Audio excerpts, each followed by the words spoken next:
प्रधानमंत्री को ये बताना चाहिए कि प्रधानमंत्री जो कहते हैं जा करके कि कांग्रेस की सरकार आएगी तो लूट लेगा, बताए कि इलेक्टोरल बॉन्ड में प्रधानमंत्री ने उस वैक्सीन की कंपनी से पैसा क्यों लिया जिसके वैक्सीन की वजह से आज देश के लोगों को टीटीएस होने का खतरा है, यानी कि उन्हें हार्ट अटैक आ सकता है, ब्लड क्लॉटिंग हो सकता है, ब्रेन स्ट्रोक हो सकता है। प्रधानमंत्री जब उस वक्त वैक्सीन लगवाते हैं तो बड़ी बड़ी तस्वीर लगा करके कि वैक्सीन जैसे प्रधानमंत्री जी ने खुद से बनाया हो, नाला के पानी से निकाल लिया हो और उसी के गैस से वैक्सीन तैयार कर लिया हो। प्रधानमंत्री को ये बताना चाहिए। प्रधानमंत्री को ये बताने की जरूरत नहीं है कि इस देश में, इस बिहार में जो है यहाँ के शहजादे जो तेजस्वी यादव को वो टारगेट करते हैं और वो कहते हैं लीजिए प्रधानमंत्री जी का सभा है और सभा में आए हुए लोगों ने जो बात कही है वो चौंकाने वाली है। यहाँ दरअसल 30-35 मिनट भाषण दिया, एक भी रोजगार के बारे में चर्चा नहीं, खाली मंदिर बनवाए, मस्जिद बनवाए। मोदी जी बोले हैं अगर कांग्रेस की सरकार आएगी तो 55% विरासत छीन लिया जाएगा। 55% विरासत जो है लोगों का छीन लिया जाएगा। तेजस्वी वैसे ही शहजादा है जैसे राहुल गांधी शहजादा है, समझ गए? सब लोग समझता है कि बिहार उसका जागीर है। ये बात मोदी जी कह के गए। 10 सालों में फिर क्या होगा? हम पूछना चाहते हैं कि मोदी जी बताइए कांग्रेस के मैनिफेस्टो में कहाँ लिखा हुआ है कि 55% विरासत छीन लिया जाएगा? मेरे पास मैनिफेस्टो रखा हुआ है, बताए कि मैनिफेस्टो के किस पेज पे ये लिखा हुआ है कि कांग्रेस ने ये कहा है कि हम मुसलमानों को हिंदुओं की संपत्ति दे देंगे। ये बात मोदी जी को बतानी चाहिए। प्रधानमंत्री बोल रहे हैं तो कुछ सोच के ही बोल। अरे प्रधानमंत्री बोल रहे हैं तो क्या प्रधानमंत्री एकदम राजा हरिश्चंद्र है क्या? हैं? मोदी जी झूठ नहीं बोलते हैं। पिछले बार आए बोल के चल गए दरभंगा में एम्स बना हुआ है, हम गए इस चश्मा से देखे, नहीं दिखाई दिया हमको एम्स। कहाँ है वो एम्स? मोदी जी कौन सा चश्मा पहनते हैं कि उनको दिखाई देता है दरभंगा में एम्स बना हुआ है? मोदी जी को जवाब देना चाहिए। मोदी जी को ये जवाब देना चाहिए कि वो कहते हैं कि हम 2 करोड़ नौकरी हर साल देंगे। इस हिसाब से 10 साल में 20 करोड़ लोगों को नौकरी मिलनी चाहिए। बताए कि कितने करोड़ लोगों को नौकरी दिया है? प्रधानमंत्री जी उनको ये बताना चाहिए कि जिस वक्त हमारे देश के आर्मी को बम से उड़ा दिया जाता है, आरडीएक्स से उड़ा दिया जाता है, वो आरडीएक्स कहाँ से आता है 300 किलो? क्यों नहीं देश के प्रधानमंत्री ये बात बताते हैं? क्या हमारे देश की सिक्योरिटी इतनी खराब है कि हमारे देश में किसी अन्य मुल्क से आरडीएक्स आ जाता है और हमारे जवानों को उड़ा दिया जाता है? प्रधानमंत्री को ये बताना चाहिए कि प्रधानमंत्री कहते हैं कि देश से बेरोजगारी खत्म कर दी गई। 45 सालों में बेरोजगारी सबसे ज्यादा क्यों है?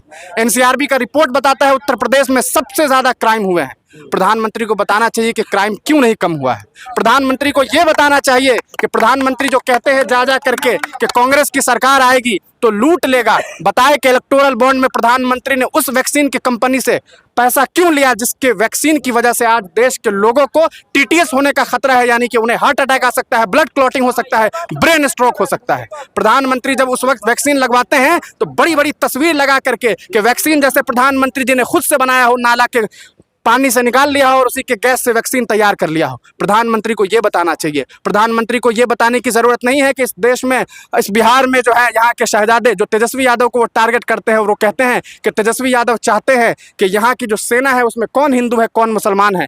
कब कहा तेजस्वी यादव ने कि कौन हिंदू है और कितने मुसलमान को मिला है? ये बताना चाहिए ना। प्रधानमंत्री जी को ये बताना चाहिए जब वो यहाँ आते हैं और कहते हैं कि बिहार में इस फलाना जगह एयरपोर्ट बन गया और वहाँ एयरपोर्ट का कोई अता पता नहीं है। प्रधानमंत्री जी को यह बताना चाहिए कि आखिर क्या वजह है कि देश के जो युवा हैं वो इस तरह से सड़कों पर घूम रहे हैं, फिर रहे हैं, लेकिन उनके पास नौकरी नहीं है। जब कांग्रेस की सरकार थी तो उसी रेलवे डिपार्टमेंट में लाखों के तादाद में वैकेंसीज आती थी, आज 6,000-7,000 वैकेंसी आती है। 3 करोड़ लोग जो है फॉर्म भरते हैं। शर्म नहीं आती है देश के प्रधानमंत्री को ऐसी बात करते हैं? प्रधानमंत्री जी को यह सोचना चाहिए कि आखिर आप किस बिना पर यह बात कहते हैं कि देश का जो नौजवान है वो अब इतना तैयार है कि वो कश्मीर में जाके लड़ाई लड़ेगा। क्यों लड़ेगा कश्मीर में? क्या हमारे देश में जो जवान गए हुए हैं वहाँ वो कम पड़ गए हैं? हमारे नौजवानों को नौकरी चाहिए, उन्हें काम करना है, उन्हें अपना फ्यूचर गेन करना है। प्रधानमंत्री जी कहते हैं हम 80 करोड़ लोगों को दाना दे रहे हैं, खाना दे रहे हैं। भीख दे रहे हैं क्या? अपने बाप के पैसा से दे रहे हैं, अपने बाप के पॉकेट से दे रहे हैं? नाना के यहाँ से आ रहा है पैसा कि हमारा पैसा जा रहा है? 3 रुपया का पार्ले जी बिस्किट खरीदते हैं, उसमें भी हम एक परसेंटेज देते हैं सेंट्रल गवर्नमेंट को। तो कहाँ से पैसा देते हैं? अभी आकर के कह रहे थे, नारा दे रहे थे, यहाँ पर बोल रहे थे, हम सुन रहे थे, कहते हैं कि हम आपका 75 साल के बेटा जो है वो हम अभी हैं, हम 75 साल का बेटा जब तक हैं तब तक आप लोगों को हम खाना देते रहेंगे। कहाँ से देते रहिएगा आप? कहाँ से ला के देते हैं? अपने घर से ला के देते हैं? एक नौकरी वो देते हैं। पहले कहते हैं 5 किलो अनाज हम देते हैं। कितना का देते हैं? 5 किलो अनाज कितना का होता होगा भैया, आप लोग बताइए जरा सा। कितना का हो जाएगा 5 किलो अनाज? 100 रुपया। 1,000 रुपया मैक्सिमम मान लें।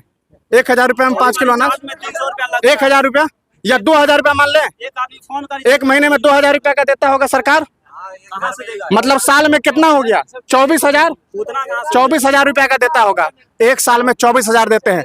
अगर 80 करोड़ लोगों के घर में अगर आप 20 करोड़ लोगों को भी नौकरी दे देते, 20 करोड़ छोड़िए लानत है, 10 करोड़ लोगों को भी नौकरी देते, ग्रुप डी की नौकरी दे देते, तो हर महीने उनके घर में 25,000 रुपया इनकम आता। आपके दाने की जरूरत नहीं होती। हाई क्वालिटी का खाना खाते लोग, अपना खाना खाते। आप क्या है 5 किलो अनाज की बात करते हैं, कितने लोगों को 5 किलो अनाज मिलता है? किसी को 4.5 किलो मिलता है, किसी को 4 किलो मिलता है। देश के प्रधानमंत्री कहते हैं हमने शौचालय दिया, शर्म नहीं आती है? 12,000 रुपया आप देते हैं, 10,000 रुपया लोगों को मिलता है, किसी को 8,000 रुपया मिलता है। बस नारेबाजी और बस चिल्लाहट हिंदू मुसलमान करके चले जाते हैं, लोगों को भड़का देते हैं, नौजवानों को भड़का देते हैं। मंदिर बना दिया, बहुत अच्छी बात है, लेकिन क्या प्रधानमंत्री मोदी से पहले राम नहीं थे? मोदी से पहले राम नहीं थे क्या? आज से 500 साल पहले राम नहीं थे? राम को राम किसी जगह के मोहताज नहीं है। अगर कोई राम को मानता है तो उनके दिल में राम बसा हुआ है। कोई अल्लाह को मानता है तो उसके लिए अल्लाह उसके दिल में बसा हुआ है। वो मसाजिदों के गुलाम नहीं है अल्लाह ताला, या फिर मंदिरों के गुलाम नहीं है राम, कि उन्हें राम है तो उसी मंदिर में जाकर के मिलेंगे। क्या राम यहाँ नहीं हो सकते हैं? क्या राम इसके दिल में नहीं हो सकता है? ये प्रधानमंत्री को बोलना चाहिए। लेकिन खैर, प्रधानमंत्री जी हैं तो कुछ सोच समझ के बोल रहे होंगे। के लिए जोरदार ताली लगाने बस ये सिस्टम है। बाकी आप लोग जिताइए मोदी जी को, 400 पार क्या 4,000 पार से जिताइए।